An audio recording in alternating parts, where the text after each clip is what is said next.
Good morning, students. We'll start with our next lecture of final account. Now, already we have solved two sum. This is the third sum. First, we have done solved sum. अब आज ये एक unsolved sum आपका text book का है. कौन से number का है ये मुझे याद नहीं है, लेकिन यहाँ पर ये थर्ड सम है जो हम फाइनल अकाउंट के लिए करने वाले हैं. तो पहला काम जो हमको करना है वो हम अपना सम पढ़ के लेंगे. और आज मैंने कोशिश की है कि मैं पूरा पेज यूज़ करके सम करूं. So I have written the question on separate page so that we can do the sum easily in our notebook. अब यहाँ पर क्वेश्चन हम पहले पढ़ना स्टार्ट करते हैं. What is given in the question? From the following trial balance of MS Meera and Madhav prepare trading account, profit and loss account and balance sheet. क्या क्या प्रिपेयर करना है हमको? Trading, profit and loss account, and we are supposed to prepare balance sheet. Here is given trial balance, debit balance है हमारे यहाँ पर, and this side we have credit balance, and below they have given adjustment. Okay, तो पहला काम जो हम करते हैं एडजस्टमेंट देखते हैं कि किस किस में एडजस्टमेंट है. वो हमें अमाउंट फर्स्ट कॉलम में लिख के रखना होगा. Closing stock, no need of writing. Provision for doubtful debt यानी कि debtors we are suppose to write in first column. Then we have again discount for debtors. Okay, तो उसके लिए डेटर्स तो हमने मार्क किया है, डिस्काउंट दिखाई नहीं दे रहा है. Okay, no problem. Then we have lease hold premises, यहाँ पर है ये, इसकी वैल्यू भी हमको फर्स्ट कॉलम में लिख के रखनी पड़ेगी. Then we have outstanding expenses, printing and stationery, where we have printing and stationery, यानी कि इसके अलावा बाकी सब हम सेकेंड कॉलम में लिख सकते हैं.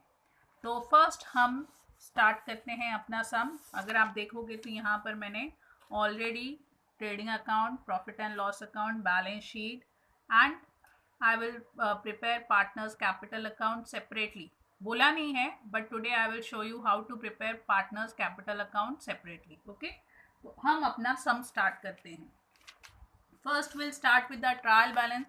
आपको उस दिन भी मैंने explain किया था. Trial balance, whenever we are writing, you are supposed to write whatever you are taking from trial balance. You are supposed to write only once. अब debit balance से हम start करेंगे. सबसे पहले क्या दिया है? What is given here? Stock. ये कौन सा स्टॉक है? ओपनिंग स्टॉक है. आपको पता है ये कहाँ लिखना होता है? It is to be return in trading account debit side, so will write on debit side to opening stock. खिचड़ी बनाकर बहुत प्रॉब्लम होती थी, इसलिए मैंने ऐसे आइडिया लगाया कि ये ज़्यादा बेटर होगा. ओपनिंग स्टॉक की वैल्यू कितनी दी है यहाँ पर? 25,000. इसको हम टिक मार्क कर लेंगे कि हमने लिख लिया है, ताकि कोई मिस ना हो, क्योंकि बीच में एक मिस हो गया था. Then we have debtors. Debtors you know where we write in balance sheet asset side, so will write here sundry debtors. Now adjustment is there, so we'll write the amount in first column. And what is the amount? The amount given here is 80,500. Okay, उसके बाद में दिया है हमारे पास bill receivable. Bill receivable again you know it is written in asset. तो debtors के नीचे 2-3 लाइन छोड़ दो और फिर लिखो बिल रिसीवेबल. और बिल रिसीवेबल की अमाउंट कितनी है यहाँ पर दी गई, आपको दिखाई दे रही होगी, 10,000. Directly no adjustment is there, will write the amount in second column. तो ये भी हमने लिख लिया. Then we have purchase. Purchase आपको पता है हमें कहाँ लिखना है? Trading account. So will write here to purchase. लेकिन परचेस के लिए एडजस्टमेंट है. क्या दिया है? परचेस रिटर्न दिया है. So we'll write the amount. What is the amount of purchase? 2,08,500 in first column and keep. Okay. अब इसके बाद में है returns. Which type of return this will be? Naturally sales return. तो हम यहाँ पर ट्रेडिंग अकाउंट में लिख के रखते हैं less return. What is the amount? 1,000. बाद में सेल्स लिखेंगे, माइनस करेंगे और अमाउंट लिख देंगे. यहाँ तक क्लियर हुआ? Then we have carriage inward. आपको उस दिन भी मैंने एक्सप्लेन किया था फर्स्ट लेक्चर में. Carriage inward directly related to production, so it will be return in trading account. Trading account purchase के नीचे लाइन छोड़ दीजिए, leave the line below purchase and then write to carriage inward, and then we are supposed to write the amount 3000 directly in second column. जिसके लिए adjustment नहीं है वो amount directly हम लिख सकते हैं. Carriage outward, that day also I explain where we are suppose to write in profit and loss account. अब यहाँ पर हमने कंबाइन बना रहे हैं तो ट्रेडिंग अकाउंट के लिए ऊपर जगह छोड़ के हम नीचे लिख लेंगे to carriage outward, and then we'll write the amount. The amount is 4500. Okay, यहाँ तक क्लियर हुआ. आगे क्या दिया है? मोटर व्हीकल दिखाई दे रहा है. Motor vehicle where we are suppose to write trading account, sorry profit and loss account, asset side, motor vehicle, and amount will write directly in second column because adjustment is not there. 55,000. Motor vehicle भी हो गया हमारा. अब next है general expenses where we are suppose to write profit and loss account. Carriage outward के नीचे हम लिखते हैं टू जर्नल एक्सपेंसेस, और जर्नल एक्सपेंसेस की अमाउंट कितनी दी है? They have given 1800. After that we have export duty. अब ट्रायल बैलेंस में अगर इंपोर्ट ड्यूटी दी है that we are suppose to write in trading account. If it is given export duty that will write in profit and loss account. और यहाँ पर export duty है तो हम यहाँ P&L अकाउंट में लिखेंगे to export duty. Import duty होगी तो will write in trading. Export duty in profit and loss account. उसके बाद में क्या है? I will use a red pen. Advertisement, profit and loss account. लेकिन नीचे क्या लिखा है? For 3 years, that also from 1 October 2018. और हमारा अकाउंटिंग ईयर कब स्टार्ट हुआ होगा? It has been started on 1st April 2018 और end on 31st March 2019. यानी कि इसी करंट ईयर का आपको लेना है. और अगर आप अक्टूबर से लेकर 31 मार्च तक इसको काउंट करोगे तो करंट ईयर का सिर्फ 6 मंथ का है. बाकी सारा का सारा क्या है? प्रीपेड है. तो आपको इसके लिए एडजस्टमेंट करनी है. So where we are supposed to write? We are supposed to write in profit and loss account. I'm writing here to advertisement.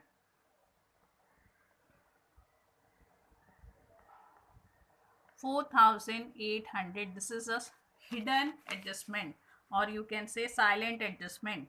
Minus or less prepaid advertisement. अब find out कैसे करना है हम यहीं पर करते हैं. This is given for 3 years, यानी कि 4,800 डिवाइड बाई 3 करना है हमको. It will come, basically it will come, अगर आप 3 से डिवाइड करोगे तो एक ईयर का आएगा 1,600 पर ईयर. लेकिन हमको सिर्फ 6 महीने का चाहिए, इसलिए आपको फिर इसको 2 से डिवाइड करना है तो 6 मंथ का कितना आएगा? 800 फॉर 6 मंथ. क्लियर हुआ? यानी कि हमारा जो एक्चुअल अमाउंट है करंट ईयर का वो है सिर्फ 800. बाकी का बाकी जो है बचा हुआ वो सारा का सारा प्रीपेड है. तो कितना प्रीपेड है यहाँ पर? 4,000. And only 800 is included for the current year. इसका सेकेंड इफेक्ट आएगा बैलेंस शीट एसेट साइड. आप यहाँ भी लिख सकते हो, नीचे भी लिख सकते हो, totally depend on you. Prepaid advertisement. यहाँ तक क्लियर हुआ सबको? How much it is? 4,000. Okay, now will move further. यहाँ तक की हमने एंट्री कर ली. Printing and stationery, where we are suppose to write printing and stationery. You also know we write in profit and loss account. यहाँ है हमारा profit and loss account. यहाँ पर हम लिखेंगे to printing and stationery. Amount is printing and stationery की amount है 1200 रुपये. फर्स्ट कॉलम में इसलिए लिखा है क्योंकि आगे एडजस्टमेंट दी गई है उसकी. The next what is given there is in trial balance is drawing. अगर आपको दिखाई देगा तो क्या दिया है, ड्रॉइंग. यहाँ पर मैंने कैपिटल अकाउंट प्रिपेयर किया है, दिखाई दे रहा है. जहाँ पर इसका फॉर्मेट देख के लो. Particulars, partners name, amount column amount के ही हैं, but instead of writing amount you are suppose to write partners name. Which partners name which are given in the question, जो क्वेश्चन में आपको दिए गए हैं. यहाँ पर क्या दिया है, Meera and Madhav. So that only we will write. Okay, अब यहाँ पर ड्राइंग है. ड्राइंग आपको डेबिट साइड में दिया है तो यहाँ पर भी आप डेबिट में ही लिखोगे टू ड्राइंग. पहले जो दो सम किए उसमें हमने बैलेंस शीट में ही उनका इफेक्ट डाला. यहाँ पर मैं आपको एक अलग से कैपिटल अकाउंट बना रही हूँ ताकि आपको समझ में आए. जिसमें आप कंफर्टेबल हो आप वो कर सकते हो. अगर आपको trial balance sheet liability side you are suppose to write, you can write there. Otherwise you can prepare a separate account also. Okay, now what is given here, 3,500 and 2,000. So we'll write here 3,500 and 2,000. Whatever you're writing from trial balance, it should be written only once. It should have only one single effect. This also done, this also done. Leasehold premises, again an asset. You can write here leasehold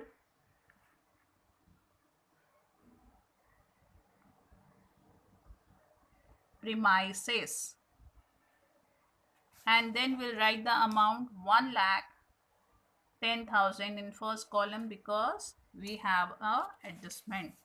अब ये भी हो गया हमारा. बचा cash at bank and furniture. दोनों के दोनों जाएंगे हमारे एसेट साइड में. Leave one line, write cash at bank. Directly amount in second column 45,000. और यहाँ पर हमको लिखना है furniture. Furniture also we don't have adjustment, so you can write the amount in second column 8,300. Okay, clear till here? Now we completed our debit side, nothing is left. We'll go for the credit side. Credit side, first we have bank overdraft. You know where we are supposed to write liabilities, so I'm writing here bank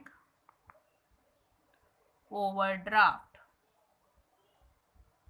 What is the amount? 5,000 directly in second column. Next we have bills payable. Again liability, bills payable 12,500. Clear till here? Then we have creditors. Again liability 68,000. Okay, sales, trading account, buy sales. What's the amount? Amount of sales is 3,25,000. उसमें से 1,000 कम किया तो 3,24,000 यहाँ पर बचा. ये भी हो गया. आउटस्टैंडिंग रेंट, ये चीज अगर आपको ट्रायल बैलेंस में दी गई है, one single effect. The same thing if it is given in adjustment, two effect, but it is given in trial balance, so one single effect. That also balance sheet. आपको पता है liability where we write balance sheet liability side. Outstanding rent. Clear हुआ यहाँ तक? 2,000. What we have next? Unpaid wages. Unpaid का मतलब है outstanding, जो हमने पे नहीं किए हैं. Again liability, unpaid wages. As it is given in trial balance, one single effect, that is our balance sheet.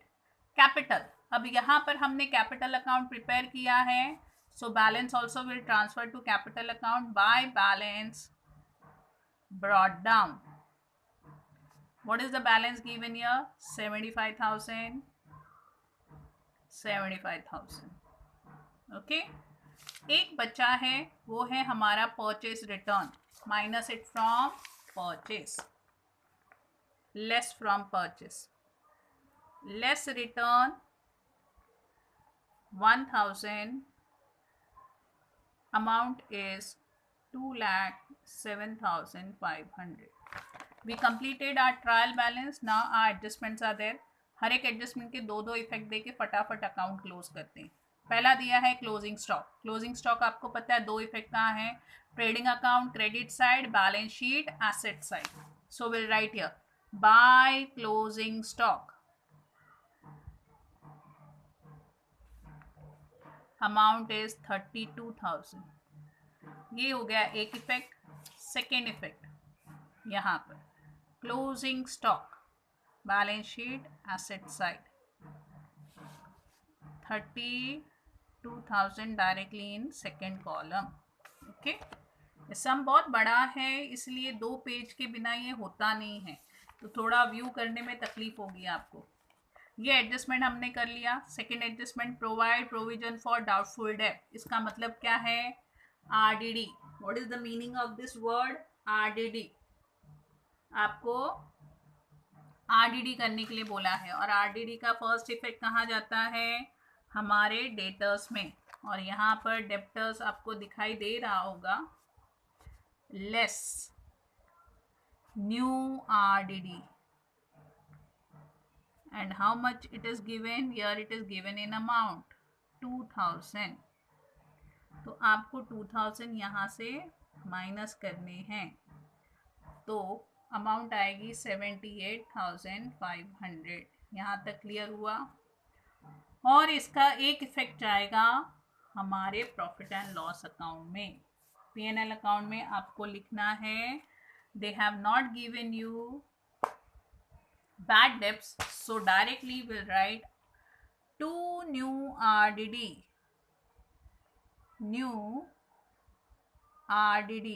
and new RDD is, oh sorry, यहाँ पर एक लाइन छोड़नी चाहिए थी क्योंकि प्रिंटिंग एंड स्टेशनरी का एडजस्टमेंट है, बीच में ही लिख दिया. Okay, so I will leave one line and right 2 new RDD 2000. Okay, RDD के बाद में है हमारे पास सम, अगर आपको दिख रहा होगा, create reserve for discount on debtors. यानी कि यहाँ पर हम डेटर्स को रिजर्व फॉर डिस्काउंट दे रहे हैं. रिजर्व फॉर डाउटफुल डेप्ट नहीं, discount. This is another adjustment, not like RDD. Okay, लेकिन ये भी आपको इफेक्ट कहाँ पर जाएगा, डेटर्स पर ही जाएगा. डेप्टर्स यहाँ दिखाई दे रहा है आपको. आपको क्या करना है, इसके ऊपर ही रिजर्व फॉर डिस्काउंट ऐसे फाइंड आउट करना है. For how much it is given at the rate of 3%. 3% किसके ऊपर निकालना है, 78,500 पर 3% जब आप निकालोगे it will come 2,355 rupees. What is this 2,355? Reserve for discount.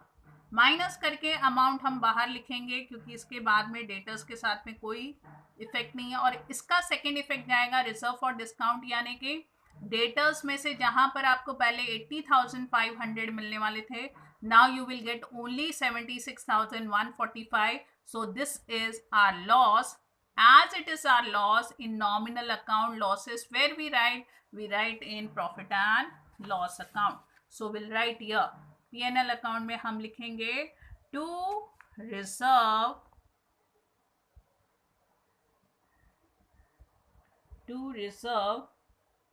For discount, on debtors. कितना आया, 2,355 रुपीज. यहाँ तक क्लियर हुआ. Now next we have done this also. इसके दोनों effect. Value of lease hold premises on 31st March is 1 lakh. यानी कि 31st मार्च को लीज होल्ड प्रीमाइसेस की वैल्यू कितनी हो गई, 1 लाख हो गई. This is depreciation. We are depreciating lease hold premises. Where we have written leasehold premises, we have written here, दिखाई दे रहा है पहले इसकी वैल्यू 1,10,000 थी, now it has become only 1 lakh.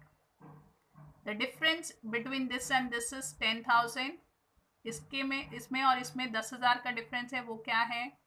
You can write is written off. How much we are writing off? 10,000. Written off यानी कि depreciation किया है.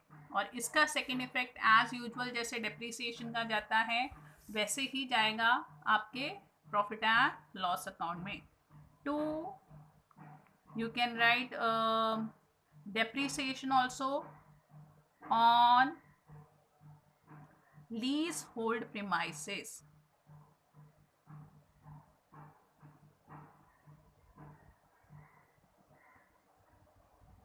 How much it is? 10,000. Okay, अब यहाँ तक हमारा कंप्लीट हुआ. एक बचा है, वो है हमारा outstanding expenses, that is printing and stationery. Outstanding का मतलब है ये खर्चा हमको करना था लेकिन हमने किया नहीं. ये ऊपर की लाइन खराब हो गई, नीचे लिख रहे हैं आउटस्टैंडिंग. कितना आउटस्टैंडिंग है? 500. So first effect is add, so we have added. Second effect, balance sheet liability side, outstanding printing and stationery. How much it is? 500. With this we have done with the posting. Now we'll take one account and close it. एक एक account लेंगे और उसको close करेंगे. मैं अपना paper side में रख देती हूँ क्योंकि ये बार बार डिस्टर्ब कर रहा है. First will start with the trading account. Trading account debit credit side we have only 2 things. अब इनका टोटल आएगा दोनों को ऐड करने के बाद में 3,24,000 plus 32,000, it will come 3,56,000. Same total will write here also 3,56,000, क्योंकि देखने से ही पता चल रहा है ये साइड हैवियर है. उसमें से 1 2 3 माइनस करने के बाद में यानी कि 25,000 minus 2,07,500 minus 3,000, whatever is left that is our gross profit. So will write here 2 gross profit carried down. और माइनस करने के बाद में ग्रॉस प्रॉफिट आ रहा है 1,20,500. Where we will carry in our profit and loss account. By gross profit brought down and how much it is? 1,20,500. यहाँ पर अगर आप क्रेडिट में देखोगे कुछ नहीं है. Okay, only one single thing we have. The same thing total will write here also. 1,20,500. उसमें से 4,500, 1,800, 900, 800, 1,700, 2,000, 2,355 और 10,000 माइनस करने के बाद में जो बच गया वो है हमारा net profit. And that we are supposed to distribute in the partner, that is Meera and Madhav. और माइनस करने के बाद में हमारा जो नेट प्रॉफिट आ रहा है that is 96,445 and it has to be distributed equally. as it is 5 it will come in decimal. तो पहले वाले को मिलेगा 48,223, 48,222. क्योंकि डेसिमल में है तो एक को ज़्यादा मिलेगा और एक को कम. अब यहाँ पर हमने पार्टनर्स कैपिटल अकाउंट प्रिपेयर किया है, so will transfer there only. यहाँ डेबिट, वहाँ पर जाएगा क्रेडिट में. By net profit. If you are preparing balance sheet liability side में लिख रहे हो तो उसमें सिर्फ आपको ऐड करना है. So here we will get 223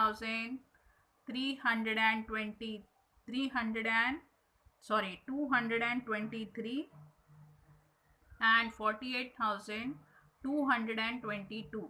अब इनका टोटल करना है हमको. Same total will write here also. Will get here 1,23,223, 1,23,222. वही हम यहाँ पर लिखेंगे. माइनस करेंगे 2,000 और 3.5 जो बच गया वो है हमारा बैलेंस कैरी डाउन. कहाँ कैरी करना है? Balance sheet liability side. और यहाँ पर 3,500 माइनस करने के बाद में बचता है 1,19,723। यहाँ पर बचता है 1,21,222. This will write in balance sheet liability side where here capital not which is given in trial balance. Meera, अगर आप सेपरेट अकाउंट बना रहे हो तो पहले वहाँ पर ट्रांसफ़र करोगे, बैलेंस कैरी डाउन यहाँ लिखना है। और बैलेंस कैरी डाउन कितना है, पहले वाले का 1,19,723, 1,21,222. Total will write outside 2,40,945. उसके बाद में हमको क्या करना है, simply we are suppose to do the total of both the side. और यहाँ पर दोनों साइड अगर आपको दिखाई दे रहे होंगे तो इनका टोटल क्या आ रहा है, आई एम राइटिंग हियर ताकि आपको विजिबल हो। The total of balance sheet is 3,30,445. Same we are getting here 3,30,445 rupees after adding everything. Okay, तो सम अनसॉल्व सम था, ध्यान से प्रैक्टिस करना है। Adjustment only reserve for discount was new, rest all was same. Go through the sum very nicely, sum solve करो, view करो अच्छे से, 2-3 बार सम देख लो, एडजस्टमेंट समझ के लिए, और फिर सॉल्व करो, solve in your notebook, and what ever you have doubt you can ask me. Okay, thank you.